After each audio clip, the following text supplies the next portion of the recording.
लेकिन doctor Manmohan Singh ji wheel chair में आए, वोट किया।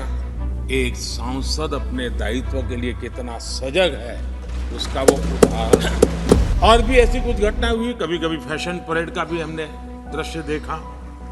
काले कपड़ों में सदन को फैशन शो का भी लाभ मिला। जब स्पीकर बोलता है तो स्पीकर बोलता है। Modi is the only prime minister who loved me. He all this. Huh? I know, sir, with all sincerity in this country, today, democracy, somebody says democracy in danger. Nothing. मैं बहुत भावुक हूँ क्योंकि बहुत से हम मित्रों के तरह मिलते रहते हैं, एक दूसरों से बात करते रहते हैं और यहाँ हम लड़ते रहते हैं, लेकिन बाहर जाके हम बहुत से लोग मिलते रहते हैं। उससे एक होता है कि आपका गुस्सा वहाँ नहीं रहता, लेकिन चंद लोग परमानेंट गुस्से में ही रहते हैं। कुछ हमारे साथी बोलते हैं आप इतना गुस्सा क्यों हो जाती हैं? अब मेरा स्वभाव ऐसा है सर, मैं कैसे बदल दूं? कुछ लोग जा रहे हैं, हो सकता है कुछ लोग आने के लिए जा रहे हो। दस्तूर है जमाने का, दस्तूर है जमाने का ये पुराना, लगा रहता है यहाँ आना और जाना। रहो जहाँ अपनी छाप ऐसे छोड़ जाना, हर कोई गुनगुनाता रहे आपका ही तराना। राज्यसभा से कुछ सदस्यों की विदाई का मौका। प्रधानमंत्री नरेंद्र मोदी ने पूर्व प्रधानमंत्री मनमोहन सिंह का जिक्र करते हुए क्या सिखा दिया? नेता प्रतिपक्ष मल्लिकार्जुन खड़गे ने लव अफेयर कहते हुए क्या कहा था? नाराज पूर्व प्रधानमंत्री एचडी देवगौड़ा ने क्यों हाथ जोड़ लिए? सपा से राज्यसभा की सांसद जया बच्चन ने क्यों माफी मांगी? खड़गे जगदीप धनखड़ की किस अपील पर नाराज हो गए थे? आज ऐसे ही कई सवालों के जवाब लेकर हाजिर है आपका खास शो संसद में आज। मैं हूं हिमांशु, चलिए शो शुरू करते हैं।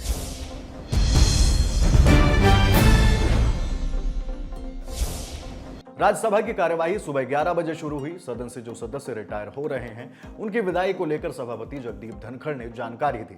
इस मौके पर प्रधानमंत्री मोदी ने सदस्यों को संबोधित किया। प्रधानमंत्री मोदी ने कहा, हर 2 वर्ष के बाद इस सदन में इस प्रकार का प्रसंग आता है, लेकिन यह सदन निरंतरता का प्रतीक है। इस दौरान प्रधानमंत्री नरेंद्र मोदी ने पूर्व पीएम मनमोहन सिंह का जिक्र किया था। मैं विशेष रूप से माननीय डॉक्टर मनमोहन सिंह जी का स्मरण करना चाहूंगा। 6 बार इस सदन में वो अपने मूल्यवान विचारों से और नेता के रूप में भी और प्रतिपक्ष में भी नेता के रूप में उनका बहुत बड़ा योगदान रहा है। वैचारिक मतभेद, कभी बहस में छिटाकशी, वो तो बहुत अल्पकालीन होता है, लेकिन इतने लंबे अरसे तक जिस प्रकार से उन्होंने इस सदन का मार्गदर्शन किया है, देश का मार्गदर्शन किया है, वो हमेशा हमेशा जब भी हमारे लोकतंत्र की चर्चा होगी तो कुछ माननीय सदस्यों की जो चर्चा होगी उसमें माननीय डॉक्टर मनमोहन सिंह की योगदान की चर्चा जरूर होगी।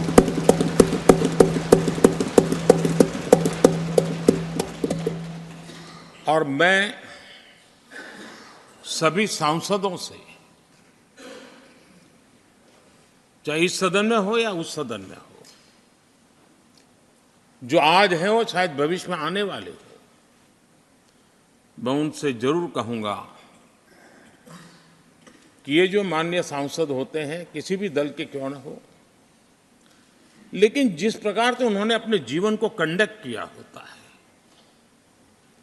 जिस प्रकार की प्रतिभा के दर्शन उन्होंने अपने कार्यकाल में कराए होते हैं, उसका हमने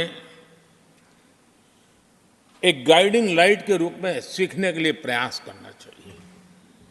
मुझे याद है उस सदन के अंदर लास्ट कुछ दिनों में एक वोटिंग का अवसर था, विषय तो मैं छूट गया मेरा, लेकिन पता था कि विजय ट्रेजरी बैंक की होने वाली है। अंतर भी बहुत था, लेकिन doctor Manmohan Singh ji wheel chair में आए, वोट किया। एक सांसद अपने दायित्व के लिए कितना सजग है, उसका वो उदाहरण, वो प्रेरक उदाहरण था। इतना ही नहीं, मैं देख रहा था कभी कमेटी के चुनाव हुए, कमेटी मेंबर्स के, वो व्हील चेयर में वोट देने आए। सवाल ये नहीं है कि वो किसको ताकत देने के लिए आए थे, मैं मानता हूं वो लोकतंत्र को ताकत देने आए थे। अपने मुद्दों को लेकर विपक्ष के नेताओं ने पिछले सत्रों में काले कपड़ों में प्रदर्शन किया था। प्रधानमंत्री मोदी ने संबोधन के दौरान तंज भरे लहजे में कुछ बातें कही।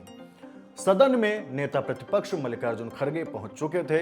ब्लैक पेपर जारी करने के बाद वे सदन पहुंचे थे। इसे लेकर प्रधानमंत्री मोदी ने क्या कुछ कहा, सुनिए। और भी ऐसी कुछ घटना हुई, कभी कभी फैशन परेड का भी हमने दृश्य देखा, काले कपड़ों में सदन को फैशन शो का भी लाभ मिला। तो ऐसी विविधताओं के अनुभव के बीच हमारा कार्यकाल बीता, और मैं तो अब खड़गे जी आ गए हैं तो मेरा एक धर्म तो निभाना ही पड़ता है मुझे। कभी कभी कुछ काम इतने अच्छे होते हैं जो बहुत लंबे समय तक उपयोगी होते हैं। हमारे यहाँ कोई बच्चा कुछ अच्छी चीज कर लेता है, कोई बच्चा अच्छे कपड़े वपड़े पहन करके अवसर के लिए तैयार होता है, तो परिवार में एक आध स्वजन आ जाता है, अरे किसी की नज़र लग जाएगी, इसको काला टीका कर दो, तो ऐसे काला टीका कर देते हैं। आज देश पिछले 10 साल में समृद्धि के नए नए शिखर सर कर रहा है। एक भव्य दिव्य वातावरण बना है, उसको नजर न लग जाए, इसलिए काला टीका करने का आज प्रयास हुआ है। मैं उसके लिए भी खड़गे जी का बहुत धन्यवाद करता हूं, ताकि इस हमारी प्रगति की यात्रा को कोई नजर न लग जाए। ये नजर न लग जाए इसलिए आपने आज जो काला टीका किया है, मैं तो सोच रहा था सब काले कपड़ों में आएंगे, लेकिन शायद काला जोदू खिंचते खिंचते खिंचते ब्लैक पेपर तक चला गया है। लेकिन फिर भी मैं उसका भी स्वागत करता हूं, क्योंकि जब भी अच्छी बात होती है काला टीका नजर न लग जाए, इसलिए बहुत जरूरी होता है।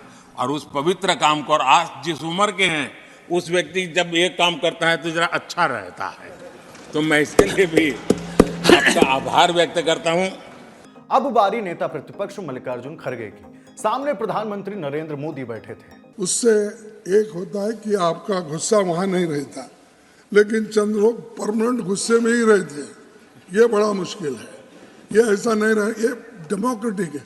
और हम यहाँ देवेगौड़ा जी होंगे, मैं तो बहुत लड़ता था उनके खिलाफ, क्योंकि उन्होंने ये जनता पार्टी नहीं छोड़ी, मैं कांग्रेस पार्टी नहीं छोड़ा, इसीलिए हमेशा हमारी टक्कर चलते ही रहती थी। कभी हमको बोला कि तुम्हारे हाथ से बड़ा मुश्किल है ये चलाना सरकार, क्योंकि तुम्हारे पास ऐसे कोई पैसे वाले नहीं है तुम्हारे पीछे, तो इसीलिए अलायंस करना मुश्किल होगा। ये पहली बार उन्होंने कहा। उनके जन्मदिन पर मैं पूछा तो उन्होंने बोले कि आपके पीछे कोई ऐसे बड़े मालदार आदमी नहीं है, तो मुश्किल होगा कि तुम्हारे दोस्त को मैं चीफ मिनिस्टर बनाऊंगा, आप जाके उनको बनाएं। अब मेरे को कोई मालदार नहीं मिला सपोर्ट करने वाले, बाद में उन्होंने उनको बनाया। इसीलिए ये बहुत सी बातें ऐसी होती सब ये हाँ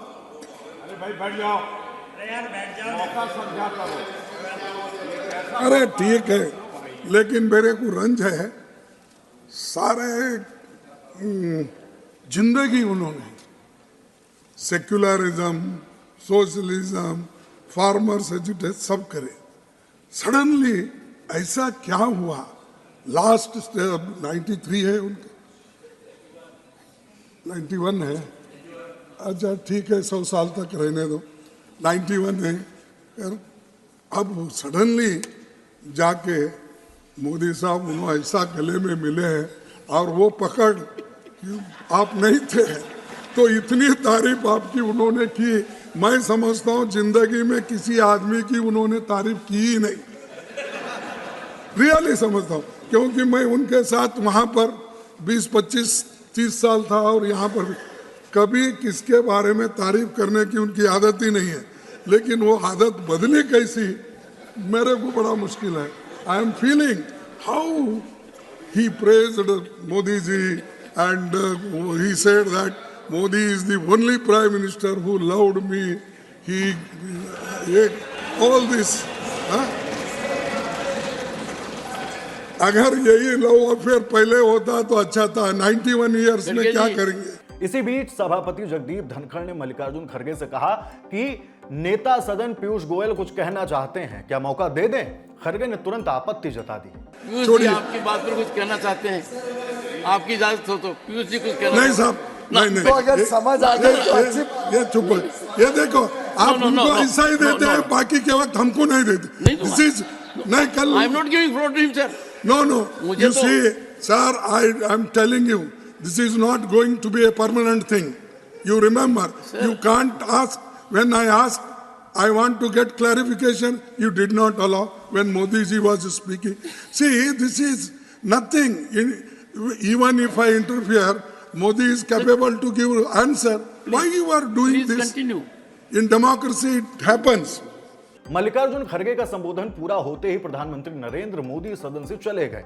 खड़गे ने पूर्व प्रधानमंत्री और राज्यसभा सांसद एचडी देवगौड़ा का जिक्र किया था। वह इस बात से शायद आहत थे। उन्होंने एक किस्सा सुनाया बेटे को मुख्यमंत्री बनाने का। एचडी देवगौड़ा ने कहा, खड़गे वो व्यक्ति हैं जिन्हें मैं पसंद करता हूं। आगे उन्होंने कहा, कांग्रेस आलाकमान उस वक्त कह रही थी कि हम कुमारस्वामी को मुख्यमंत्री बनाना चाहते हैं, जबकि मैंने उनसे कहा कि मैं अपने बेटे को मुख्यमंत्री नहीं बनाना चाहता, बल्कि मैं चाहता हूं कि मल्लिकार्जुन खड़गे मुख्यमंत्री बने। सुनिए पूरा किस्सा। I am not going to hurt anybody. Those people who are going to retire from this house today, they are all senior leaders and ministers and senior members of this house. Some people may come back again, but only one thing I would like to make it clear to Mr. Kharge ji. Kharge, in fact, I was not prepared to come to this house. In Congress itself, they want to put up a second candidate to defeat me. At that time, Kharge has said, if Gowda is going to be defeated, I will withdraw. Mr. Kharge ji has made it very clear, I don't want to contest. In fact, he asked me to contest. And Congress wants to put up a second candidate to defeat me, his own friends. And Kharge told, if Devegoda is going to be defeated, I will withdraw. That is why I am grateful to him. Mr. Kharge ji, I am really tell you, do you want to become the Prime Minister of this country? Will Congress tolerate? Please tell me, I know what Congress. I am not going to anything beyond this, I can't say. You are a person who are clean, who worked for nearly 35 to 40 years. But what has happened? When somebody has referred your name to become the Prime Minister or to become the leader of the IIA, that has been countered by their own friends. I have not come here. Kharge is a man whom I like him. I want he should become the Chief Minister. when my son, the Congress High Command took the decision, Mr. Kumar Swamy should be the Chief Minister.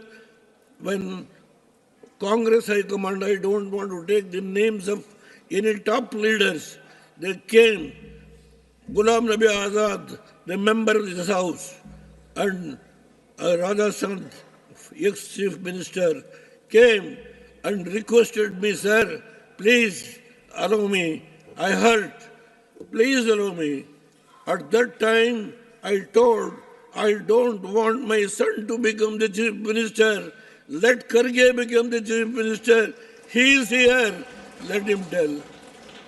But High Command has told that Kumar Swamy should become the Chief Minister. Sir, at that time, at that time what has happened, Kumar Swamy made the Chief Minister within 13 months. Who removed? Not Kharge. Who removed? Kumar Swamy. Not Kharge. It is only the Congress leaders.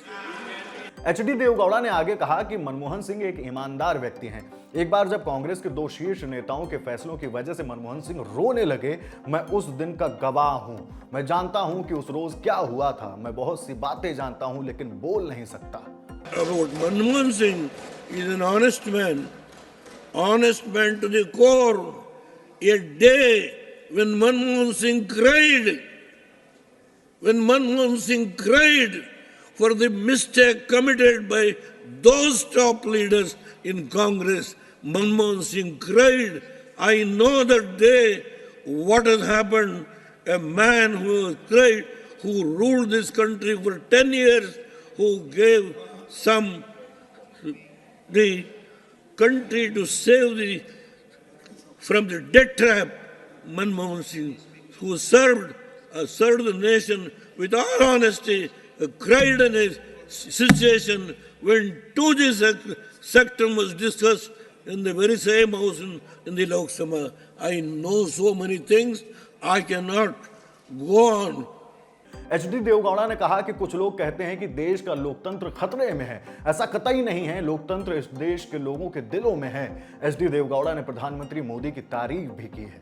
I know, sir, with all sincerity in this country, this country today, democracy, somebody says democracy in danger. Nothing. I would like to tell you only one thing. Democracy is in the heart of the people of this country. Doctor. Thank you, sir. I would like to tell you, Ambedkar, who has given this Bhagavad Gita, or what you call. Thank you, sir. Thank you. What you call Ambedkar, has given this constitution, which is in the blood of every Indian. Nobody can change the democracy to come to a dictatorship. Nobody. I would like to tell you, in the last leg of my life, I have not come for any personal benefit with BJP. I love deforestation. I told the love and affection shown by the present Prime Minister when I went to his chambers in the very same building, the love and affection he has shown. That is the only thing which I have got the benefit from this present Prime Minister. There is nothing. Yesterday I discussed some about what is called Kadagolla, whether it is going to be done or not. I have done my duty. I am not going to ask anything personally for myself. When my son was removed by the Congress, that is the day I told my son, go with BJP. That is the day I told this Congress cannot allow you to grow. I told Thank you, former Prime Minister. दोपहर 12:24 का वक्त हो रहा था। जया बच्चन ने विदाई पर संबोधन दिया। जया बच्चन क्या कह रही थी, सुनिए। मुझे नहीं लगता कि जिस तरह से हम लोग हाउस के अंदर एक दूसरे के ऊपर नाराज़ होते हैं, और मुझे हमेशा कुछ हमारे साथी बोलते हैं, आप इतना गुस्सा क्यों हो जाती हैं? अब मेरा स्वभाव ऐसा है सर, मैं कैसे बदल दूं? जो चीज़ मुझे अच्छी नहीं लगती है और गलत है उसमें मैं गुस्सा कर जाती हूँ। अगर मैंने बुरी तरह से गुस्सा किया, अगर पर्सनली किसी के ऊपर मैंने कोई बुरी बात कही, उसके लिए मैं आप सबसे माफ़ी मांगती हूँ। और आप सबको, जितने भी लोग हैं इस हाउस में, जो प्रस्तुत हैं, जो बाहर हैं, जो रास्ते में हैं, सबको बहुत बहुत शुभकामनाएं देती हूँ। ईश्वर आपको लंबी उम्र दे। कुछ सदस्यों की विदाई को लेकर स्वास्थ्य एवं परिवार कल्याण मंत्री डॉक्टर मनसुख मंडाविया ने भी सदन को संबोधित किया। उन्होंने अरुण जेटली का एक किस्सा सुनाया। जब मैं राज्यसभा में इलेक्ट होकर आया, स्वर्गस्थ जेटली जी ने भी मेरे साथ वोट लिया था। और जब हम वहाँ से गुजरात से आए, जेटली जी के चैम्बर में मिले, जेटली जी ने हमें दो बात कही थी कि आप विधानसभा में तो रहे हैं, लेकिन दिल्ली का कल्चर, रीति नीति, कार्य पद्धति और ये संसद का उपला गृह है, अपर हाउस है, उसमें बहुत विद्वान लोग होते हैं, सभी स्टेट से होते हैं, बहुत सीनियर होते हैं। कई लोग सेंट्रल में मिनिस्टर रहे हुए होते हैं, कई पूर्व प्रधानमंत्री है, कोई पूर्व मिनिस्टर है, कोई सदस्य सालों से 5-5, 6-6 टर्म से राज्यसभा में है। पहले 6 महीने तक उसको सुनना, उससे सीखना। और उस वक्त हमारे पुरानी पार्लियामेंट में हम ओपोजिशन में थे, कोने में बैठते थे। 6 महीने तक सभी को सुनता रहा, समझता रहा। और उस वक्त कई कमेटी में भी हम लोगों को रखा गया। उस वक्त पार्टी में मैं विशेष काम करता था, इसलिए पार्लियामेंट में स्टैंडिंग कमेटी में मैं कम आता था। उस वक्त केसी त्यागी जी जैसे विद्वान सांसद भी हुआ करते थे, मेरी एक स्टैंडिंग कमेटी के चेयरमैन थे। मैं 3 बार एब्सेंट रहा, तो 3 बार एब्सेंट रहने के बाद उन्होंने एक बार मुझे कॉल करा कि आप चौथी बार नहीं आएंगे तो मैं आपको कमेटी से निकाल दूंगा। और हुआ ऐसा कि मैं चौथी बार नहीं आ पाया और मुझे कमेटी से उन्होंने निकाल दिया। तो बाद में मैं पार्लियामेंट में आया और सेशन शुरू हुआ, मुझे मिला। उन्होंने मुझे प्यार से कहा कि मैं डिसिप्लिन का आग्रही हूँ और मैंने आपको वार्निंग दिया था, आप नहीं आया, मुझे आपको हटाना पड़ा। उसको बुरा मत मानना, उससे सीखना, नियमित रहने का। केसी त्यागी जी को मैं धन्यवाद करता हूँ, जिन्होंने मुझे पार्लियामेंट्री डिसिप्लिन सिखाई। नेता सदन पीयूष गोयल ने कहा, आज के दिन बड़ा यह मिला जुला भाव होता है। कई सांसदों ने अपनी यादें साझा की। केंद्रीय वित्त मंत्री निर्मला सीतारमण ने श्वेत पत्र सदन के पटल पर रख दिया। अब बारी लोकसभा की। सदन की कार्यवाही सुबह 11 बजे शुरू हुई। सदन में प्रश्नकाल शुरू हुआ। सदस्यों ने अपने सवाल पूछे, इनका संबंधित विभागों के मंत्रियों ने जवाब दिया। इसके बाद लोकसभा अध्यक्ष ओम बिरला ने सदस्यों से दस्तावेजों को सदन के पटल पर रखने को कहा। दोपहर 12:14 पर सदन में शून्यकाल शुरू हुआ। तमिलनाडु के श्री पेरुम्बदूर से डीएमके सांसद टीआर बालू ने तंज भरे लहजे में कहा कि जब मैं विषय को उठा रहा हूं तो कोई भी कैबिनेट मिनिस्टर नहीं है। ये लोग तमिलनाडु के विषय को बहुत कम महत्व दे रहे हैं। बात प्रधानमंत्री मोदी की भी हुई थी और जिक्र अमित शाह का भी। टीआर बालू आगे क्या बोले, सुनिए। See, when I am raising the issue, there is no cabinet minister then, the opposition. Anybody, sir? To whom I have to represent the matter, sir? There is no cabinet minister, no senior minister respond my demand. Say they are giving least importance to Tamil Nadu whenever the Tamil Nadu subject is raised. There is nobody to respond my the demand. Sir, Honorable Chief Minister of Tamil Nadu, twice he has met the Prime Minister of India as well as the members of Parliament, met the Home Minister of India twice. In that case, both the minister, both the Prime Minister as well as Home Minister has promised categorically that we will definitely help Tamil Nadu on the flood situation. When I led the delegation to the Home Minister of India, he has promised. He has said on 27th of January, on or before 27th of January, we will extend all the required help to Tamil Nadu. But so far today is 8th February. We have not got any reply from the Home Minister. सूचना और प्रसारण मंत्री अनुराग ठाकुर ने कुछ वक्त बाद कांग्रेस को घेरना शुरू कर दिया। बात मनरेगा से एमएसपी तक पहुंची। मैं इतना ही कहना चाहता हूं कि जब मनरेगा कांग्रेस के समय थी तब 25-30 हज़ार करोड़ रुपया भी खर्च नहीं होता था। आज 1,10,000 करोड़ रुपए से ज्यादा अगर किसी ने खर्च किया तो नरेंद्र मोदी जी की सरकार में हुआ है। इस बार भी अगर 85,000 करोड़ का बजट रखा तो नरेंद्र मोदी जी की सरकार ने रखा, और दिहाड़ी को बढ़ाने का काम भी हुआ है, विकास भी हुआ है। और यही नहीं सर, जो किसानों के लिए 1.5 गुना लागत प्लस 50% किसी ने किया तो नरेंद्र मोदी जी की सरकार ने किया। हमने एमएसपी को बढ़ाया भी और खरीद को भी दुगने करने का काम ये हमारी सरकार ने किया है। आप पहले नहीं कर पाए थे। किसानों के हित में सरकार ने जितना कार्य किया, और पीएम किसान सम्मान निधि 2,80,000 करोड़ रुपए अब तक हमारी सरकार ने दिए हैं। और यहाँ तक सर, ये जो सेंगोल लगा है ये तमिलनाडु के लिए मान सम्मान किसी सरकार ने दिया तो मोदी जी की सरकार ने तमिलनाडु के लिए मान सम्मान दिया। शून्यकाल के बाद केंद्रीय राज्य मंत्री डॉक्टर भारती प्रवीण पवार ने लोकसभा में आंध्र प्रदेश राज्य के संबंध में 2 बिल पेश किए। मैं प्रस्ताव करती हूँ कि आंध्र प्रदेश राज्य के संबंध में अनुसूचित जनजातियों की सूची में संशोधन करने के लिए संविधान अनुसूचित जनजातीय आदेश 1950 का और संशोधन करने वाले विधेयक पर हम आज विचार करेंगे। उसके साथ ही आदरणीय महोदय, ये भी प्रस्ताव करती हूँ कि ओडिशा राज्य के संबंध में अनुसूचित जातियों और अनुसूचित जनजातियों की सूची में संशोधन करने के लिए संविधान अनुसूचित जातीय आदेश 1950 और संविधान अनुसूचित जनजातीय आदेश 1950 का संशोधन करने वाले विधेयक पर विचार किया जाए। संविधान अनुसूचित जातियां और अनुसूचित जनजातियां आदेश संशोधन विधेयक 2024 पर सदन में चर्चा शुरू हुई। इस पर धर्मेंद्र प्रधान समेत अन्य सदस्यों ने अपनी अपनी बात रखी। महाराष्ट्र के बारामती से एनसीपी सांसद सुप्रिया सुले ने इस बिल का समर्थन किया। उन्होंने क्या कहा है, सुनिए। Stand here in support of the bill for amendment of the constitution for Andhra Pradesh and Odisha, sir.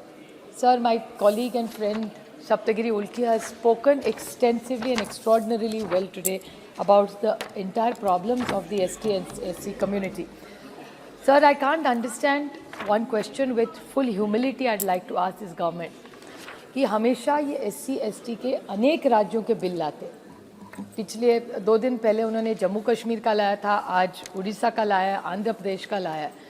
आज की मंत्री महोदया महाराष्ट्र की है, तो मैं इनसे विनती करूंगी कि वो खुद महाराष्ट्र से आती है और उनको सर पता है आज राज्य में, हमारे राज्य में सबसे ज़्यादा आंदोलन अगर चल रहे तो एक किसान के लिए न्याय मांगने के लिए, किसान को उसकी ऋण माफ़ हो ये मांग के लिए चल रहा है, और दूसरा कि मराठा, धनगर, लिंगायत, मुस्लिम, तकारी और वीजेएनटी की भामटा और रामोशी समाज जो है सर, इन सब की आरक्षण की मांग चल रही है। हमारे एक भाई है महाराष्ट्र के युवा नेता उभर रहे अभी, जिनका नाम है जरांगे पाटिल जी, वो मराठा आंदोलन में बहुत आज लड़ रहे हैं। उसके बाद धनगर समाज का बहुत दिनों की मांग है, जो भारतीय जनता पार्टी जब ऑपोजिशन में थी उन्होंने 10 साल पहले वायदा किया था कि धनगर समाज को वो आरक्षण देंगे।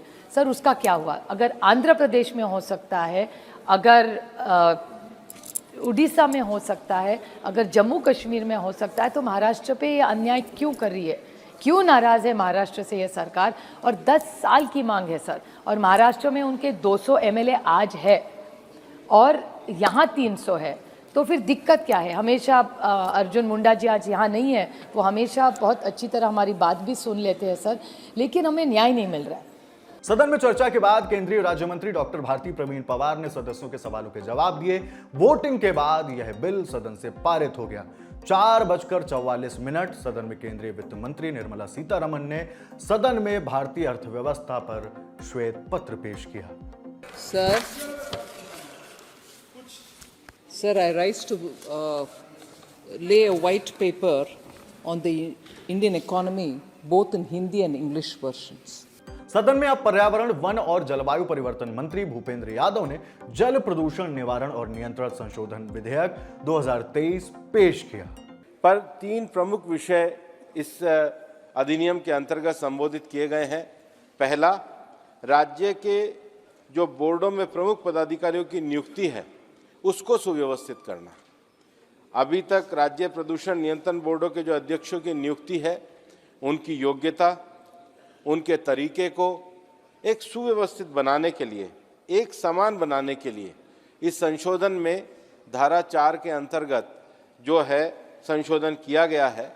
धारा 4 के अंतर्गत जो संशोधन किया गया, जो अमेंडमेंट किया गया है, उस अमेंडमेंट से सभी राज्यों के अध्यक्षों की निष्पक्ष और पारदर्शी नियुक्ति सुनिश्चित की जा सकेगी और उनके लिए एक निश्चित अनिवार्य योग्यता, अनुभव और प्रक्रिया को भी प्रदान करने की व्यवस्था की गई है।